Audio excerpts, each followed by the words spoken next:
سڵاتان لێ بێتووەم کاتتان باش بینەرانی خۆشەویستی تەلەڤیزیۆنی کۆمەڵە بە یارمەتی هاوڕێیانی هاوکارم لە خزمەتتان داین بۆ پێشکەشکردنی گەشتی هەواڵەکانی ڕۆژی شەممە سەرەتا سەردێڕی گرنگترین هەواڵەکان ڕاگەیاندنی فەرمی دەوڵەت سەبارەت بە گیانبەختکردنی ئارمیتا گەراوند هاویشتنی موشک لە خاکی ئێرانەوە بۆ مەبەستێکی نادیار هۆشداری چاودێری مافی مرۆڤی نەتەوە یەکگرتووەکان بە دەوڵەتی تورکیا دروشمنووسینی لاوانی ئازادی خواز لە زانکۆی ئازادی شاری قۆدس خۆپشاندانی خەڵکی ئازادی خواز لە چەندین وڵات بۆ پشتیوانی لە غەزا و دەستپێکی هێرشی زەمینی ئیسرائیل هاوکار لەگەڵ پەسەندبوونی قەتنامەی ئاگربەست.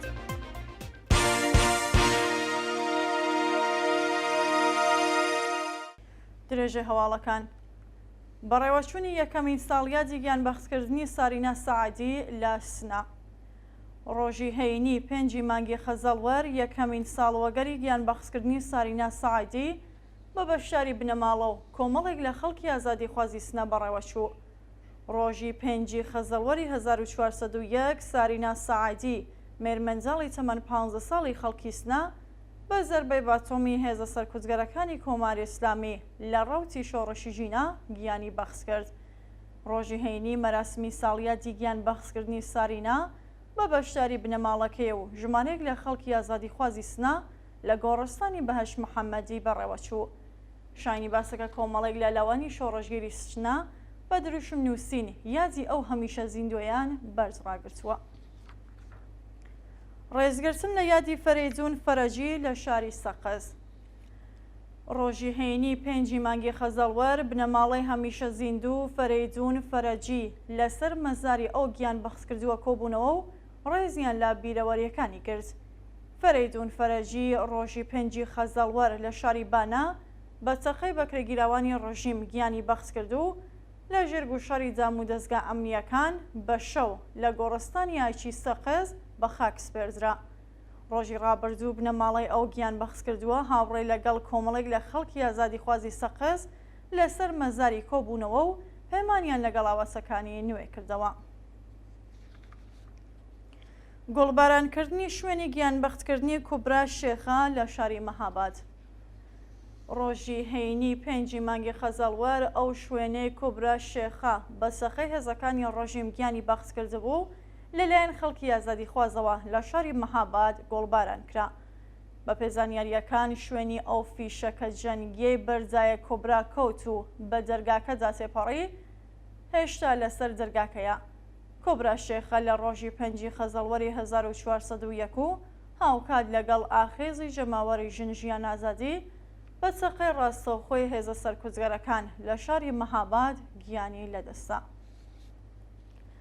ڕاگەیاندنی فەرمی دەوڵەت سەبارەت بە گیانبەختکردنی ئارمیتا گەراوند بەیانی شەممە 6 مانگی خەزەڵوەر مێدیاکانی ئێران بە فەرمی هەواڵی گیانبەختکردنی ئارمیتا گەراوەندیان پاش 28 ڕۆژ بەسەریبوون لە نەخۆشخانەی فەجری تەران ڕاگەیاند.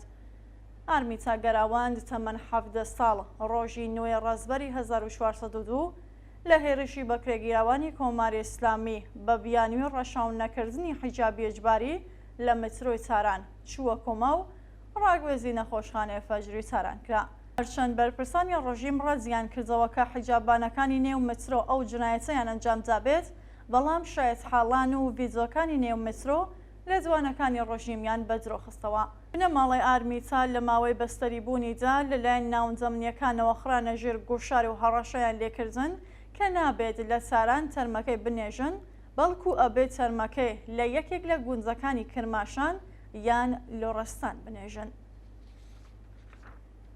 هاویشتنی موشک لە خاکی ئێرانەوە بۆ مەبەستێکی نادیار شەوی هەینی 5 مانگی خەزەڵوەر 2 موشک بە ئاسمانی شاری کەلار لە هەرێمی کوردستاندا تێپەڕی، بەڵام ئامانجەکە هێشتا ڕوون نەکراوە.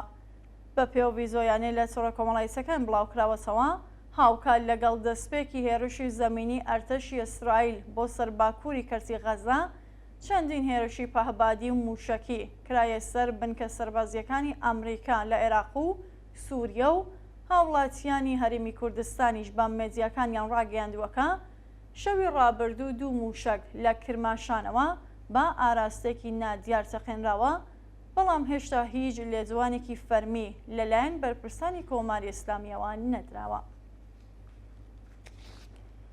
گیانبەختکردنی فەرماندەیەکی هەستەجا بەهۆی هێرشەکانی تورکیا بۆ سەر ڕۆژاوای کوردستان. ڕۆژی هەینی 5 مانگی خەزەڵوەر سوپای جاگیرکەری تورکیا بە درۆن هێرشی کردە سەر دیرک لە ڕۆژاوای کوردستان و بەهۆیەوە 2 کەس گیانیان نەدەستا کە یەکێکیان فەرمانجەیەکی هێزەکانی سووریای دیموکراتیک بوو.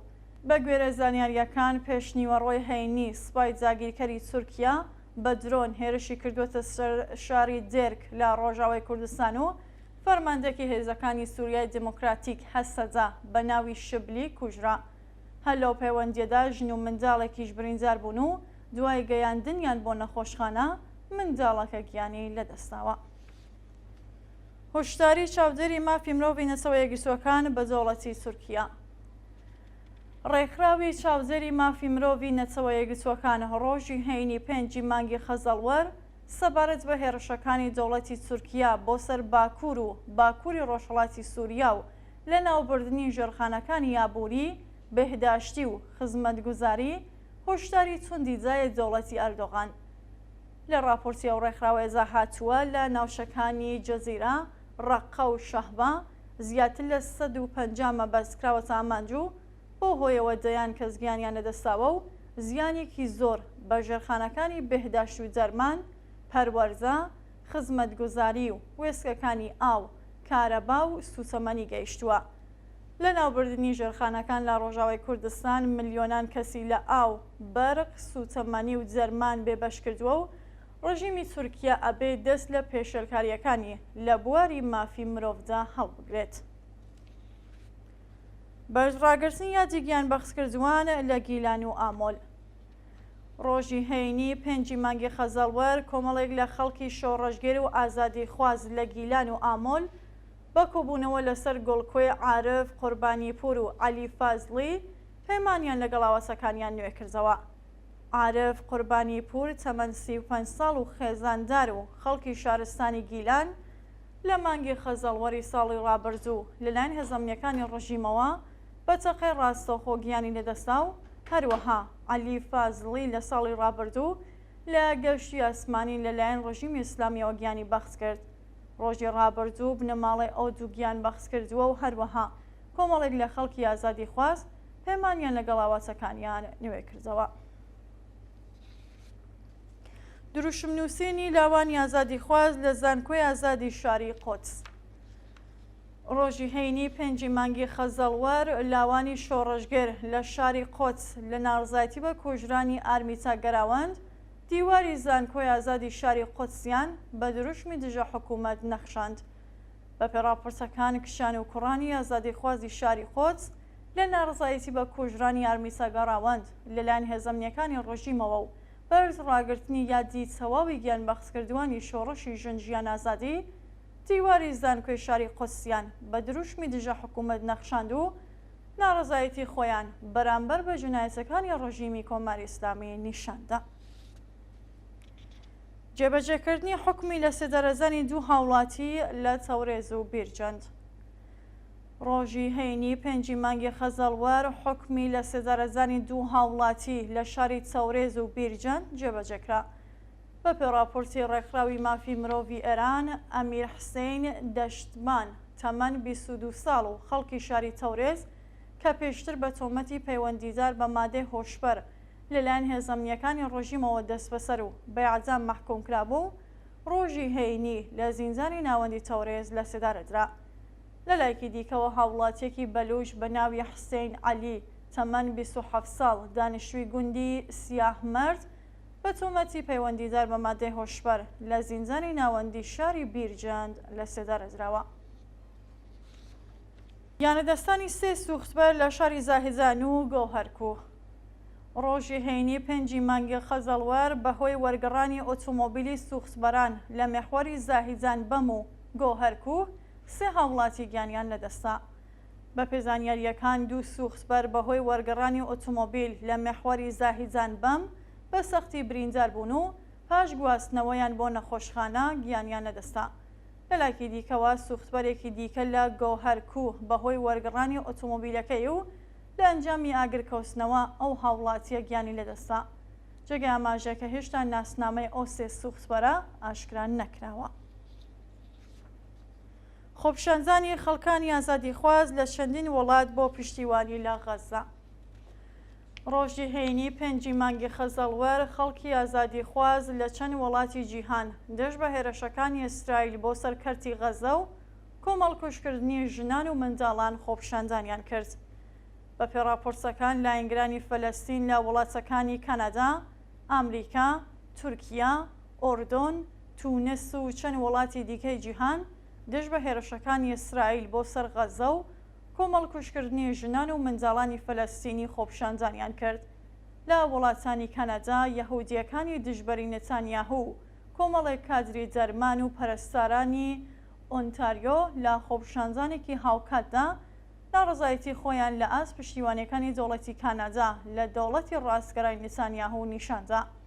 هەروەها لە وڵاتی تورکیا لایەنگرانی فەلەستین هێرشیان کردە سەر کەسبۆکارەکانی سەر بە یەهودیەکان و لە وڵاتی تونس خەڵکی تووڕا لە بەردەم سفارەتخانەی فەڕەنسا کۆبوونەوە و خوازیاری دەرکردنی سەفیری ئەو وڵاتە لە تونس بوون. جێگە ئاماژەیەکە لە خۆپیشاندانی یەهودیەکانی دژبەری شەڕ لە نیویۆرکی ئەمریکا 200 کەس لەلایەن پۆلیسەوە دەست بەسەر کراون. دووە هەواڵ دەستپێکی هێرشی زەمینی ئیسرائیل هاوکات لەگەڵ پەسەندکرانی قەتعنامەی ئاگربەست. شەوی هەینی 5 مانگی خەزەڵوەر پێشنیاری ئاگربەستی وڵاتانی عەرەبی لە کۆبوونەوەی گشتی نەتەوە یەکگرتووەکان بە 120 دەنگی ئەرێ، 45 دەنگی بێلایەن و 14 دەنگی نا پەسەندکرا، بەڵام دەوڵەتی ئیسرائیل ئاگربەستەکەی ڕەتکردەوە و هێرشی زەمینی بۆ سەرکەرتی غەزە دەست پێ کرد. بە پێڕاپۆرتەکان وڵاتانی ئەمریکا، ئیسرائیل، کۆماری چێک، مەجارستان، دانمارک، قبرس، فەنلاند، لیتوانی، لیتیۆنی، لەهستان و ئۆکراین لەو وڵاتانە بوون کە دەنگی بێلایەنیان داوە بۆ قەتعنامەیە. شەوی ڕابردوو هاوکات لەگەڵ پەسەندکردنی قەتعنامەی ئاگربەست، ئەرتەشی ئیسرائیل لە ئاسمان، زەوی و جەریاوە هێرشی بەرینی کردە سەر چەند ناوچە لە باکوور و ڕۆژهەڵاتی کەرتی غەزە و لە چەند ناوچە شەڕ و پێکزادانی قورس لە نێوان چەکدارانی حەماس و ئەرتەشی ئیسرائیل هەتاراوە. هەروەها هێڵی ئینتەرنێت لە کەرتی غەزە لەلایەن ئیسرائیلەوە بڕا و زانیاریەکی ورد لەسەر ڕێژەی قوربانیان بڵاو نەکراوەتەوە. بینەرانی خۆشەویست هەواڵەکانتان پێشکەشکە هەر شاد و بەختەوە بن.